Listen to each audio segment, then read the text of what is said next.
Hello friends, જય Swaminarayan. Alpa kitchen બ્લોગમાં આપનું હાર્દિક સ્વાગત છે. કેમ છો બધાય? મજામાં?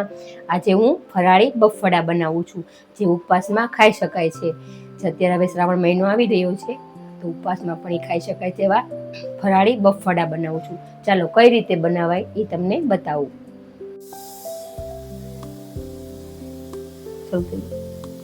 આપણા ઘરમાં જેટલા સભ્ય હોય એ પ્રમાણે કરવાનું છે.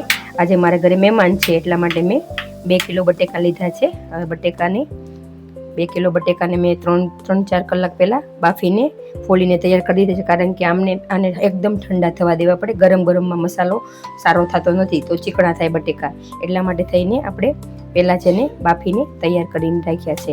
હવે હું બધું એમના મસાલો કરું છું. પહેલાં આદુ મરચી નાખી બધું સ્વાદ પ્રમાણે નાખીશ એમાં. પછી છેલ્લે તમારે ચાખી જોવાનું કે કેટલું જોઈએ. તમારા ઘરમાં જે સભ્ય હોય એ પ્રમાણે તમે બનાવી શકો છો. પછી હવે 1 ચમચી જેટલી 2 ચમચી જેટલી વરિયાળી નાખીશ.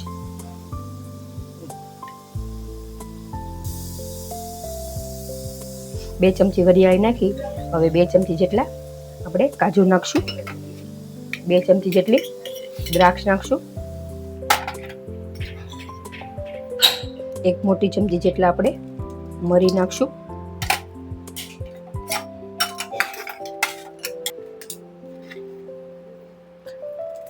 આ મેં ખાંડનું બૂરું નાખ્યું છે, સ્વાદ અનુસાર નાખવાનું છે, એટલે મેં અત્યારે 3 ચમચી જેટલું નાખું છું. પછી છેલ્લે ચાખી જોઈશું, સ્વાદ પ્રમાણે આપણે નાખશું.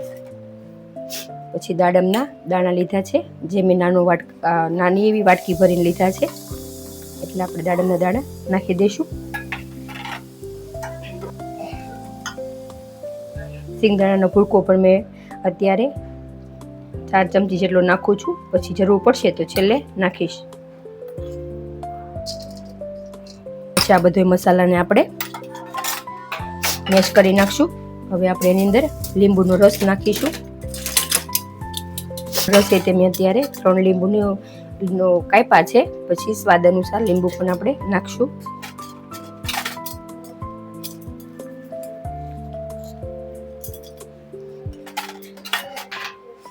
ત્રણ લીંબુ મેં અંદર નાખી દીધા છે. હવે આટલી વાટકી ધાણાની નાખી દઈશ. તમારા ઘરમાં જેટલા સભ્ય હોય એટલા પણ તમે બફળા બનાવી શકો છો. મારે ઝાઝા હશે તો મેં ઝાઝી બનાવ્યું છે. હવે આ સિંગોડાનો લોટ છે. સિંગોડાના લોટથી એકદમ મસ્ત બાઇન્ડિંગ પકડાશે. આ પણ જરૂરિયાત પ્રમાણે હું નાખીશ. અત્યારે પહેલાં 5 ચમચી જેટલો નાખીશ. પછી જરૂર પડશે આ ફરાળમાં સિંગોડાનો લોટ આપણે ખાઈ શકીએ છીએ. હવે આપણે મસાલે બધોય હવે આપણે સ્વાદ અનુસાર મીઠું નાખીશું. મીઠું પણ આપણે સ્વાદ અનુસાર નાખીએ. પછી છેલ્લે આપણે ચાખી જોવાનું, જરૂર હોય એ પ્રમાણે નાખી શકીએ છીએ. હવે આપણે હાથથી બધું મેશ કરી દઈએ છીએ. આમાં આમચૂર પાવડર ઘણા પણ નાખી શકીએ છીએ, પણ લીંબુથી ટેસ્ટ સારો આવે છે એટલે મેં લીંબુ નાખ્યું છે.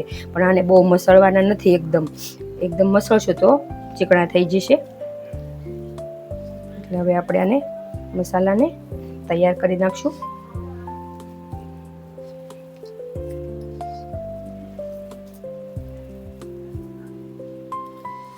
અને પહેલાં બાફવાથી બટેકામાંથી પાણીનો ભાગ નથી રહેતો, એટલા માટે બટેકા આપણે પહેલાં બાફી નાખવાના, જેના હિસાબે મસાલો એકદમ સરસ થાય. ગરમ બટેકામાં કરીએ તો બટેકા એકદમ ચીકણા રહેશે.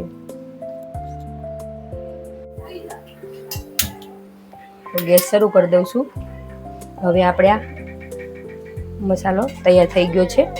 સરસ મજાનો ટેસ્ટી ફૂલ મસાલો બનાવી નાખ્યો છે. દાડમના દાણાથી એકદમ મસ્ત લુક આવે છે. હવે એની આપણે મીડિયમ સાઈઝના સેજ તેલવાળો હાથ રાખી પછી આપણે એને મીડિયમ સાઈઝના લુવા કરી નાખશું. આવી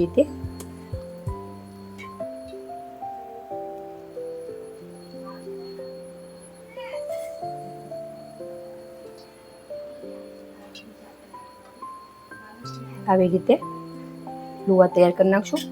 હાથ ચોટે તો સાઈડમાં સેજ તેલ રાખી દેવાનું, એટલે એમાં હાથ લગાવીને એકદમ ગોળા બનાવી નાખવાના. આવી રીતે આખી થાળીમાં ગોળા બનાવી નાખવાના.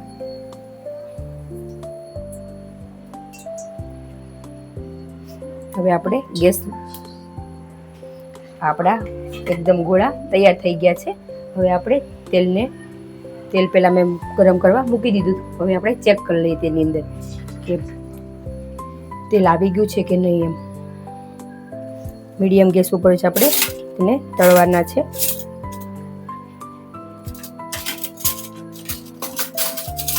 તેલ આપણું હવે આવી ગયું છે એટલે હવે આપણે એને બધા ગોળા તેલથી ઉપર આવી ગયું છે એકદમ. પછી આપણે હવે એમાં બધા આને એકદમ ઝાઝા બફડા અંદર નાખવાના નથી. ધીમે ધીમે થોડા ઓછા નાખવાના, કારણ કે ચીપકી ન જાય એટલા માટે. આ બફડા બટેકાના હોય એટલે આજુબાજુમાં ચીપકે નહીં, એટલે થોડા અલગ અલગ નાખવાના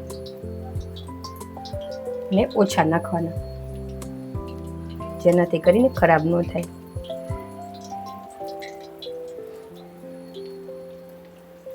બહુ ઝાઝા નહીં નાખવાના અને ધીમા મીડિયમ ગેસ પર જ તળવાના છે.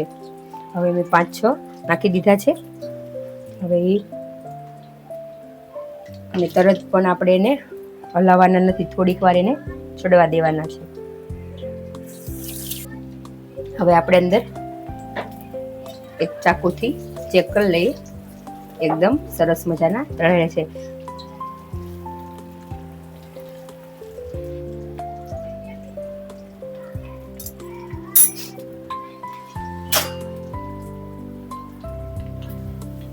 એકદમ મસ્ત તળાઈ જવા આવ્યા છે. હજી થોડીક વાર રાખવા પડશે. આમને બહુ હલાવી નહીં કરવાના, નહીંતર અંદરથી છૂટા પડી જાય.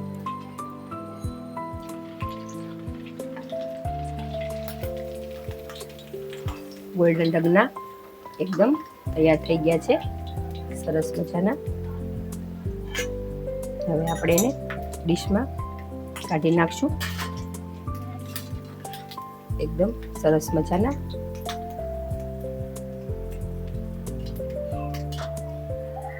હવે આપણે આવી જ રીતે બીજો ઘાણ પણ તળવા માટે નાખી દઈશું. એમાં પણ એ જ રીતે ધ્યાન રાખવાનું છે. મેં પહેલા ઘાણમાં 6 થી 7 જ નાખ્યા હતા. એ જ રીતે છૂટા સેજ નાખવાના છે. ગેસની ફ્લેમ ધીમી જ રાખવાની છે. થોડીક વાર એને અડવાના જ નથી.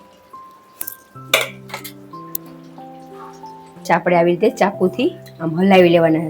એકદમ આપણે ઝારો નાખશું ને તો ઝારાથી એકાદા વડામાં અટકી ગયું હોય તો તેલમાં છૂટું પડવાની શક્યતા. એટલા માટે થઈને આ રીતે એકદમ સરસ મજાના થઈ જશે. થોડીક વખત ધીમો રાખી દેવાનો. પછી તમને એવું લાગે તેલ ઓછું હોય તો સહેજ પણ ફાસ્ટ પણ કરી શકાય છે. અને એકદમ ગોલ્ડન રંગના તળાવા દેવાના છે. તમે પણ બફળા તમારા ઘરે પણ ટ્રાય કરજો. પછી મારી કમેન્ટ બોક્સમાં લખજો કેવા થયા છે તમારે પણ ઘરે બફળા. હું આવી રીતે નવી રેસીપી મૂકતી રહીશ. મારા વિડીયા ગમે તો વિડીયાને લાઈક કરજો, શેર કરજો, સબસ્ક્રાઈબ કરજો.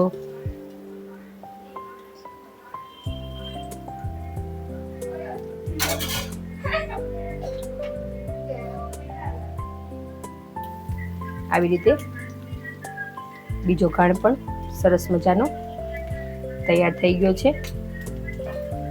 એકદમ ગોલ્ડન રંગના તૈયાર થઈ ગયા છે.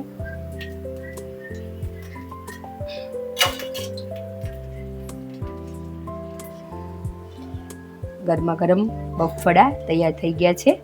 આ ગ્રીન ચટણી અને આંબલીની ચટણી સાથે સર્વ કર્યા છે. તમે પણ ઘરે બફળા બનાવજો.